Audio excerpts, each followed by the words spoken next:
मैं ज्योति जायसवाल आप सभी का बहुत स्वागत करती हूँ अपने यूट्यूब चैनल में। तो जय माता दी, राधे राधे, जय श्री श्याम। आज नवरात्रि का है छठा दिन, माँ कात्यायनी का दिन है। तो आप सभी को नवरात्रि की ढेर सारी शुभकामनाएं। तो मैं आज जानकारी ये लेकर आई हूँ कि आज इस समय अष्टमी को व्रत को लेके इतनी ज़्यादा असमंजस हो गई है कि 10 को किया जाए या 11 को किया जाए, और माता का कोइछा किस दिन भरना है, कन्या पूजन किस दिन करना है, और कन्या पूजन से पहले हवन करना है कि हवन के बाद कन्या पूजन करना है, वगैरह वगैरह। और नारियल नारियल का हम क्या करें। तो ये सारी चीज़ों को लेके, डोंट माइंड मेरा बेटा परेशान कर रहा है। तो ये सारी चीज़ों को लेके मैंने सोचा मैं एक छोटी सी वीडियो बनाती हूँ, आप सबकी सारी प्रॉब्लम को क्लियर करती हूँ। तो वीडियो में बने रहिए। तो जैसा आप लोग को पता है कि नवरात्रि 3 अक्टूबर से लेके 12 अक्टूबर तक है। तो ऐसा नहीं कि पूरे के पूरे दिन आपको मिल रहे हैं, और ये भी नहीं है कि एक दिन आपको कम मिल रहा है। लेकिन क्या हो गया ना कि चतुर्थी तिथि में वृद्धि हो गई, जिसकी वजह से ना आधा नवमी में थोड़ा कम समय मिल रहा है। तो आधा समझिए अष्टमी है तो आधा नवमी हो जा रहा है, क्योंकि उसके तुरंत बाद दशमी लग जा रही है।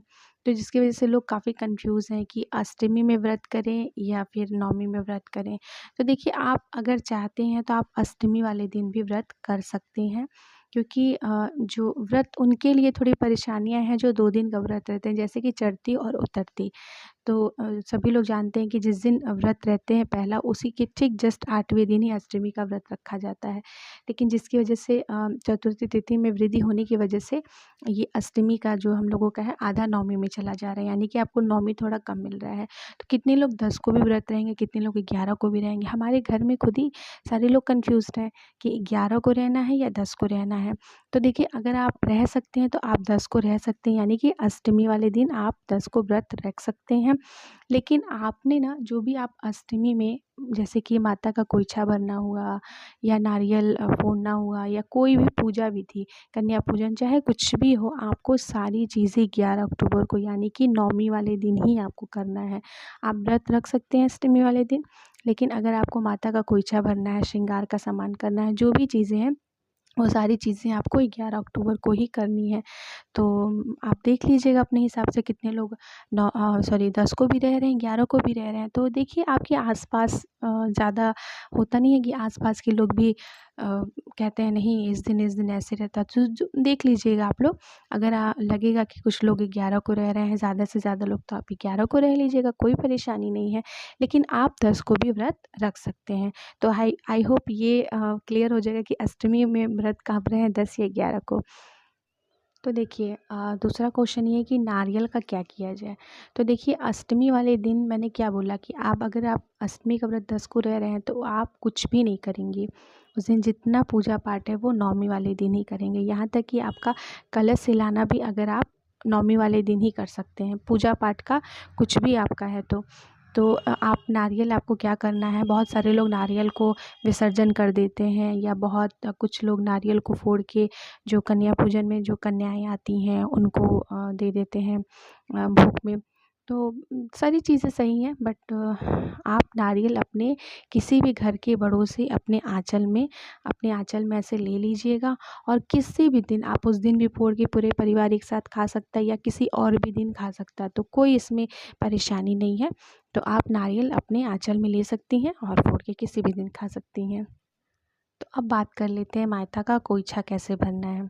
तो वैसे मैं सोच रही हूँ कि कोइछा का प्रॉपर वीडियो आप सबके सामने लेकर आऊँ कि माता का कोइछा कैसे भरा जाता है। लेकिन आप माता का कोइछा 10 अक्टूबर को ना भर के 11 अक्टूबर को, जैसे मैंने आपको बताया ना कि 2 दिन का गड़बड़ होने की वजह से अष्टमी जो है नवमी में ज़्यादा चली गई है, तो और नवमी कम मिल रही है। तो जिसकी वजह से आपको माता का कोइछा नवमी वाले दिन यानी कि 11 अक्टूबर को भरना है। तो आई होप आप समझ गए होंगे। आप कोइछा में श्रृंगार का सामान, जैसे कि पीले कपड़े, 1.25 मीटर पीला कपड़ा चाहिए। आप चावल अपने हिसाब से ले सकती हैं, 1-2 किलो, जैसा आपका समझ हो।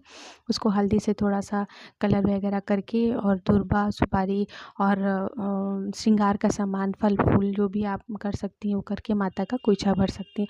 तो आप, आई होप ये क्लियर होगा कि कोइछा माता का 11 अक्टूबर को भरना है। पूजन करें या हवन करें, देखिए, नवमी वाले दिन सबसे पहले सर्वप्रथम हम लोग सिद्धिदात्री माता की पूजा करेंगे। जैसे कि आपको मैंने बताया, अष्टमी और नवमी दोनों एक ही दिन पड़ रहे हैं, मतलब 10 को भी अष्टमी है, आदि अष्टमी 10 और 11 को आदि अष्टमी चली गई है, तो उस दिन हम दोनों माताओं की पूजा करेंगे। लेकिन नवमी वाले दिन हम लोग सिद्धार्थी माता का पूजा करके और थोड़ा जो कलश हिलाना है उसी दिन हम लोग करेंगे, नवमी वाले दिन ही करेंगे। और माता को श्रृंगार विंगार करके कोइछा वोइछा भर के उसके बाद जाके हम लोग हवन करेंगे। हवन करने के बाद माता रानी का आरती करेंगे। आरती करने के बाद माता रानी को भी आप हलवा पूड़ी खीर जो भी आप प्रसाद बना सकती हैं वो सारे प्रसाद आप माता रानी को चढ़ा के उसके बाद जाके हम लोग कन्या पूजन करेंगे। कन्या पूजन में मैंने जैसे कि पिछली वीडियो में आपको बताई थी कि कन्या पूजन आपको कैसे करनी चाहिए।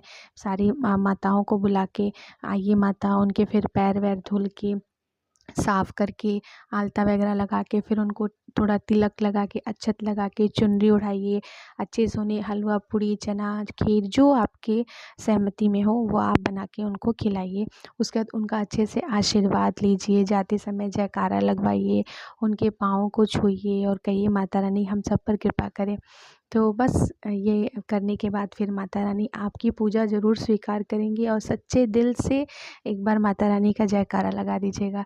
तो आई होप आपके सारे क्वेश्चंस के आंसर मिल गया होंगे। लोग नवमी को कन्या वगैरह खिला लेते हैं, अगले दिन दशमी रहता है, तो आपने जितने भी मतलब मैंने क्या बोला नारियल कितने लोग विसर्जन कर देते हैं या, लेकिन आप अपने आंचल में लीजिएगा। तो जो भी कलश वगैरह है, कलश का जल जो है और जितने भी माता रानी को फूल चढ़े थे, माला चढ़े थे, जितना भी आप पूजन में अपने लिए माता रानी के लिए जो भी आप लोगों ने सेवा किया, जो भी चढ़ाया, वो सारा एक प्लास्टिक में आप पहले दिन से ही रखना स्टार्ट कर देते हैं। तो दशमी वाले दिन माता का विसर्जन करना है। जो भी आपने माता रानी की पूजा में लगाए हैं वो दशमी वाले दिन ही विसर्जन करना है। तो आई होप सारी जानकारियाँ क्लियर हो गई। मेरी ये जानकारी आप सबको कैसी लगी? अच्छी लगी हो तो प्लीज़ लाइक और शेयर कर दीजिए और कमेंट में जय माता दी ज़रूर लिखिएगा। चैनल को जल्द से जल्द सब्सक्राइब कर लीजिए, क्योंकि जब तक आप सब्सक्राइब नहीं करेंगे तो मुझे मोटिवेशन मिलेगा ही नहीं वीडियो बनाने के लिए। तो मैं कोशिश यही करती हूँ कि मैं रोज़ आपके लिए अच्छे से अच्छे जानकारी के लिए वीडियोस बनाती हूँ। तो आई होप आप सबको मेरी ये वीडियोस अच्छी लगी हो। तो मिलते हैं नेक्स्ट वीडियो में, तब तक के लिए राधे राधे, जय श्री श्याम, जय माता दी।